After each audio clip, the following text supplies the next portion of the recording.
ಗುಂಡ್ಲುಪೇಟೆ ಪಟ್ಟಣದ ಸಾರಿಗೆ ಬಸ್ ನಿಲ್ದಾಣದ ಮುಂಭಾಗ ದಿನಾಂಕ 13/8/2026 ಬೆಳಗ್ಗೆ 10 ಗಂಟೆಗೆ ಕರ್ನಾಟಕ ಕಾವಲು ಪಡೆ ವತಿಯಿಂದ ಮಹತ್ವದ ಪ್ರತಿಭಟನೆ, ಕಾವೇರಿ ರಕ್ಷಣೆಗಾಗಿ ಮೌನ ಹೋರಾಟಕ್ಕೆ ಕರೆ. ರಾಜ್ಯದಲ್ಲಿ ತಲೆದೂರಿರುವ ತೀವ್ರ ಕಾವೇರಿ ನೀರಿನ ಸಂಕಷ್ಟ ಮತ್ತು ರೈತರ ಅತೀವ ಸಂಕಷ್ಟದ ಕುರಿತು ರಾಜ್ಯ ಸರ್ಕಾರದ ಗಮನ ಸೆಳೆಯಲು ಕರ್ನಾಟಕ ಕಾವಲು ಪಡೆ ವತಿಯಿಂದ ಸಾರ್ವಜನಿಕರಿಗೆ ಯಾವುದೇ ರೀತಿಯಲ್ಲಿ ತೊಂದರೆಯಾಗದಂತೆ ಕಾನೂನಿನ ಚೌಕಟ್ಟಿನೊಳಗೆ ಕೈಕಟ್ಟಿ ಬಾಯ್ಮುಚ್ಚಿ ಮೌನವಾಗಿ ನಿದ್ರಾಸ್ಥಿತಿಯಲ್ಲಿ ವಿಶಿಷ್ಟವಾಗಿ ವಿನೂತನವಾಗಿ ಸರ್ಕಾರದ ನಿದ್ದೆಗಿಡಿಸುವ ಹೋರಾಟವನ್ನು ಹಮ್ಮಿಕೊಳ್ಳಲಾಗಿದೆ. ತಾಲೂಕಿನ ಎಲ್ಲ ಕನ್ನಡ ಪರ ಪ್ರಗತಿಪರ ಸಂಘಟನೆಗಳು ಹಾಗೂ ಸಾರ್ವಜನಿಕರು ಯಾವುದೇ ರಾಜಕೀಯ ಅಥವಾ ತೊಂದರೆಗಳಿಲ್ಲದೆ ಪಕ್ಷಾತೀತವಾಗಿ ಈ ಜನಪರ ಹೋರಾಟದಲ್ಲಿ ದೊಡ್ಡ ಸಂಖ್ಯೆಯಲ್ಲಿ ಕೈ ಜೋಡಿಸಿ ಯಶಸ್ವಿಗೊಳಿಸಿಕೊಡಬೇಕಾಗಿ ವಿನಂತಿ. ಎಲ್ಲ ಆತ್ಮೀಯ ಕನ್ನಡದ ಬಂಧುಗಳೇ, ನಾಳೆ ದಿನಾಂಕ 13/8/2026 ಕರ್ನಾಟಕದ ಒಂದು ಹಿರಿಯ ಹೋರಾಟಗಾರರಾದಂತಹ ವಾಟಾಳ್ ನಾಗರಾಜ್ರವರು ಬಂದ್ಗೆ ಕರೆ ಕೊಟ್ಟಿರುವಂಥದ್ದು. ಈ ಬಂದ್ಗೆ ಹಲವಾರು ಸಂಘಟನೆಗಳು ಬಂದ್ಗೆ ಬೆಂಬಲವಿಲ್ಲ, ಹೋರಾಟವನ್ನು ಹಮ್ಮಿಕೊಳ್ಳಿದೆ, ಪ್ರತಿಭಟನೆ ಮಾಡಲಿದೆ ಅಂತ ಹೇಳಿದ್ದಾರೆ. ಆ ಒಂದು ನಿಟ್ಟಿನಲ್ಲಿ ನಮ್ಮ ಕರ್ನಾಟಕ ಕಾವಲು ಪಡೆ ರಾಜ್ಯಾಧ್ಯಕ್ಷರಾದಂಥ ಎಂ ಮೋಹನ್ ಕುಮಾರ್ ಗೌಡರು ನಮಗೆ ಒಂದು ಆದೇಶವನ್ನು ಕೊಟ್ಟಿದ್ದಾರೆ. ನಾಳೆ ಬೆಳಗ್ಗೆ 10 ಗಂಟೆಗೆ ಪರೋಕ್ಷವಾಗಿ ಈ ಒಂದು ಬಂದಿಗೆ ಕೈ ಕಟ್ಟಿ ಬಾಯಿ ಮುಚ್ಚಿ ಮೌನವಾಗಿ ನಿದ್ರಾಸ್ಥಕ್ಕೆ ಜಾರುವಂಥ ಒಂದು ವಿನೂತನ ಒಂದು ಹೋರಾಟ ಮಾಡಿ ಕರ್ನಾಟಕ ರಾಜ್ಯ ಸರ್ಕಾರಕ್ಕೆ ಗಮನ ಸೆಳೆಯುವಂಥ ಒಂದು ಕೆಲಸ ಮಾಡಬೇಕಂತ ಹೇಳಿದ್ದಾರೆ. ಆ ಒಂದು ನಿಟ್ಟಿನಲ್ಲಿ ನಾಳೆ ಬೆಳಿಗ್ಗೆ 10 ಗಂಟೆಗೆ ಕರ್ನಾಟಕ ಸಾರಿಗೆ ಬಸ್ ಸ್ಟ್ಯಾಂಡ್ ಮುಂಭಾಗ ಬೆಳಿಗ್ಗೆ 10 ಗಂಟೆಗೆ ಆ ಒಂದು ಒಂದು ಕಾರ್ಯಕ್ರಮವನ್ನು ಹಮ್ಮಿಕೊಂಡಿದ್ದೀವಿ. ಹೋರಾಟದ ಒಂದು ಕಾರ್ಯಕ್ರಮ ಹಮ್ಮಿಕೊಂಡಿದ್ದೇವೆ. ಈ ಒಂದು ಹೋರಾಟಕ್ಕೆ ಗುಂಡ್ಲುಪೇಟೆ ತಾಲೂಕಿನಲ್ಲಿರ್ತಕ್ಕಂಥ ಕನ್ನಡಪರ ಸಂಘಟನೆಗಳಾಗ್ಬೋದು, ಪ್ರಗತಿಪರ ಸಂಘಟನೆ ಆಗ್ಬೋದು, ಎಲ್ಲರೂ ಈ ಒಂದು ಕಾರ್ಯಕ್ರಮಕ್ಕೆ ಕೈ ಜೋಡಿಸ್ಬೇಕಂತ ಈ ಸಂದರ್ಭದಲ್ಲಿ ಮನವಿನ ಮಾಡ್ಕೊಳ್ತಾ, ಈ ಒಂದು ಹೋರಾಟಕ್ಕೆ ಸಾರ್ವಜನಿಕವಾಗಿ ಕೂಡ ನಮಗೆ ಬೆಂಬಲವನ್ನು ಕೊಡಬೇಕು. ಯಾಕಂದ್ರೆ ನಾವು ಯಾವುದೇ ಕಾರಣಕ್ಕೂ ಸಾರ್ವಜನಿಕರಿಗೆ ತೊಂದರೆ ಕೊಡುವಂಥ ಒಂದು ಹೋರಾಟ ಮಾಡ್ತಾ ಇಲ್ಲ. ಕಾನೂನಿನ ಚೌಕಟ್ಟಿನ ಒಳಗಡೆ ನಮ್ಮ ರಾಜ್ಯಾಧ್ಯಕ್ಷದ ಆದೇಶದ ಮೇರೆಗೆ ಒಂದು ವಿನೂತನವನ್ನು ಹೋರಾಟ ಮಾಡ್ತಾ ಇದ್ದೇವೆ.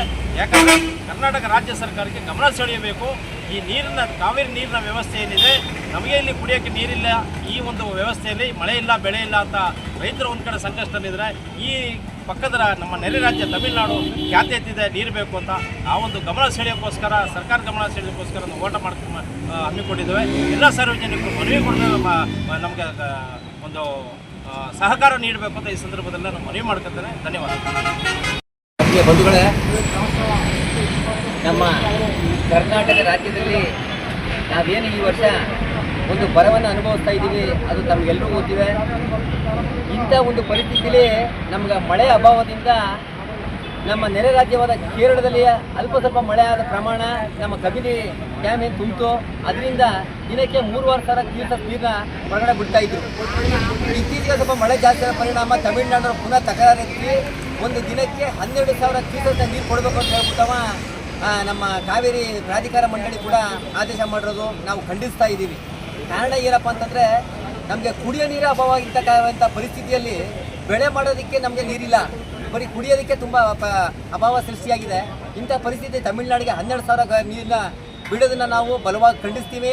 ಆ ಪ್ರಾಧಿಕಾರ ಏನೋ ಒಂದು ಆದೇಶ ಕೊಟ್ಟಿದೆ, ಆದೇಶವನ್ನು ನಾವು ಬಲವಾಗಿ ಖಂಡಿಸ್ತೀವಿ ಅಂತ ಈ ಸಂದರ್ಭದಲ್ಲಿ ಹೇಳ್ತಾ, ನಾಳೆ ಇದ್ರ ಬಗ್ಗೆ ನಮ್ಮ ಕರ್ನಾಟಕ ಕಾವಲು ಪಡೆ ಹಾಗೂ ಕನ್ನಡ ಪರ ಸಂಘಟನೆಗಳು, ಪ್ರಗತಿಪರ ಸಂಘಟನೆಗಳು ಎಲ್ಲರೂ ಸೇರಿ ಸರ್ಕಾರಕ್ಕೆ ಒಂದು ಎಚ್ಚರಿಕೆ ಕೊಡೋ ಮುಖಾಂತರ ಏನೋ ಒಂದು ಪ್ರತಿಭಟನೆ ಹಮ್ಮಿಕೊಂಡಿದ್ದೀವಿ. ಆ ಪ್ರತಿಭಟನೆಗೆ ಎಲ್ಲ ಸಾರ್ವಜನಿಕ ಬಂಧುಗಳು ಕೂಡ ಹೆಚ್ಚಿನ ಸಂಖ್ಯೆಯಲ್ಲಿ ಒಂದು ಭಾಗವಹಿಸಿ ಆ ಸರ್ಕಾರಕ್ಕೆ ಒಂದು ಎಚ್ಚರಿಕೆ ಕೊಡಬೇಕಂತ ಈ ಸಂದರ್ಭದಲ್ಲಿ ಕೇಳ್ಕೊಳ್ತಾ ಇದ್ದೀನಿ. ಧನ್ಯವಾದಗಳು.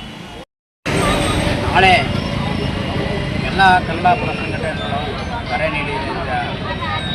ಆದ್ದರಿಂದ ಯಾಕೆ ಅಂದರೆ, ನಮ್ಮ ಕರ್ನಾಟಕದಲ್ಲಿ ಕಾವೇರಿ ನೀರು ಇಲ್ಲ ಇದ್ದ ಕಾರಣ ನಮಗೇ ತೊಂದರೆ ಇರೋದ್ರಿಂದ ಇನ್ನೂ ಅಲ್ಲಿಗೆ ಕೊಡ್ತಾ ಇರ್ತಕ್ಕಂಥದ್ದು ನಾವು ಸ್ವಲ್ಪ ಖಂಡಿಸ್ತಾ ಇದ್ದೀವಿ. ಏಕೆಂದರೆ ಪದೇ ಇದೇ ರೀತಿ ನಾವು ನೀರನ್ನು ಬಿಟ್ಕೊಂಡು ಬರ್ತಾ ಇದ್ದೀವಿ. ಅದು ನಮ್ಗೆ ಯಾವಾಗ ನೀರಿರಲ್ಲ ಆ ಟೈಮ್ಗೆ ಅವ್ರು ನೀರು ಕೇಳ್ತಾ ಇರ್ತಾರೆ. ಅದು ತುಂಬ ನಮಗೂ ಕಷ್ಟ. ಏಕೆಂದರೆ ಇವತ್ತು ಮಳೆ ಇಲ್ಲ, ತುಂಬ ಎಲ್ಲ ಕಡೆ ನಮ್ಮ ಹೋದ ವರ್ಷದಿಂದನೂ ಇದೇ ರೀತಿ ಅದರಿಂದ ಬರ ಪ್ರದೇಶಗಳಾಗಿದೆ. ನಮ್ಮದೆಲ್ಲ ನೀರಿಲ್ಲದಕ್ಕೋಸ್ಕರ ಮುಂದಿನ ದಿನಗಳಲ್ಲಿ ಇದೇ ರೀತಿ ಮಾಡ್ಕೊಂಡು ಹೋಗಬಾರ್ದು. ನಮಗೆ ಕುಡಿಯೋಕ್ಕೆ ನೀರಿರಲ್ಲ, ಇದ್ದಾಗ ಬೇಕಾದ್ರೆ ಮಾಮೂಲಿ ಕೊಡ್ತಾಯಿದ್ರು, ಏನು ಇಲ್ಲದಾಗ ನಾವು ಕೊಡೋಕ್ಕಾಗ್ತಾ ಇಲ್ಲ. ಆದ್ದರಿಂದ ಅವರನ್ನು ಸ್ವಲ್ಪ ಒಂದು ಮಾತುಕತೆ ಕುರಿತು ಮಾತಾಡಬೇಕು ಅಂತ ಕೇಳ್ತಾ, ಎಲ್ಲ ನಮ್ಮ ಕನ್ನಡ ಪರ ಸಂಘಟನೆಗಳು ಹಾಗೂ ಎಲ್ಲರೂ ನಾಳೆ ಪ್ರತಿಭಟನೆಯನ್ನು ಹಮ್ಮಿಕೊಂಡಿದ್ದಾರೆ ಅಂತ ಹೇಳ್ತಾ ಇದರಿಂದ ತುಂಬ ಒಂಥರ ಏಕೆಂದರೆ ಸಾರ್ವಜನಿಕರಿಗೂ ಯಾರಿಗೂ ತೊಂದರೆ ಆಗಬಾರ್ದು, ಯಾವುದೇ ಏನಕ್ಕೂ ತೊಂದರೆ ಆಗಬಾರ್ದು. ಅದೇ ರೀತಿ ಒಂದು ಮೆರವಣಿಗೆ ರೀತಿಯಾಗಿ ನಾವು ಮಾಡಬೇಕು ಅಂತ ಮಾಡ್ತಾಯಿದ್ದೀವಿ ನಮ್ಮ ರಾಜ್ಯಾಧ್ಯಕ್ಷರ ಮೇರೆಗೆ. ಆದ್ದರಿಂದ ತಾವೆಲ್ಲರೂ ಇದಕ್ಕೆ ಭಾಗವಹಿಸಿ ಅಂತ ಕೇಳ್ತಾ ನಾನು 2 ಮಾತುಗಳನ್ನು ಮುಗಿಸ್ತೇನೆ. ನಮಸ್ಕಾರ. ಈಗಿನ ಇವರು ಕಾವೇರಿ ನೀರು ಕೇಳ್ತಾ ಇದ್ದಾರೆ. ಕಾವೇರಿ ನೀರು ಬಿಡೋದಂತೂ ಇದೆಲ್ಲ ನಮಗೆ ಬರ ಇದೆ. ಅಲ್ಲಿ ನಮಗೆ ಕುಡಿಯೋಕ್ಕೆ ನೀರು ತೊಂದರೆ ಇದೆ, ಬೆಳೆ ಬೆಳೆಯೋಕ್ಕೆ ವ್ಯವಸಾಯಕ್ಕೆ ನೀರು ಕೇಳ್ತಾ ಇದ್ದಾರೆ. ಹಾಲಿ ಅವರ ಡ್ಯಾಮಲ್ಲಿ ನೀರಿದೆ, ನೀರೋದು ಬಿಡೋದು ಅವ್ರಿಗೆ ಸೇರಿದ್ದು. ನಮ್ಮಲ್ಲಿ ಕಷ್ಟ ಇರೋದ್ರಿಂದ ನಾವು ನೀರು ಬಿಡೋಕ್ಕಾಗಲ್ಲ. ಅದರಿಂದ ನಾಳೆಗೆ ನಮ್ಮ ಸಂಘಟನೆಗಳಿಂದ ಆದಷ್ಟು ನಮ್ಮ ಸರ್ಕಾರಕ್ಕೆ ಒಂದು ಮನವಿ ಸಲ್ಲಿಸ್ಬಿಟ್ಟು ಇದ್ರ ಬಗ್ಗೆ ಒಂದು ಮಾತಾಡಬೇಕು. ಕಾವೇರಿ ವಿಚಾರದಲ್ಲಿ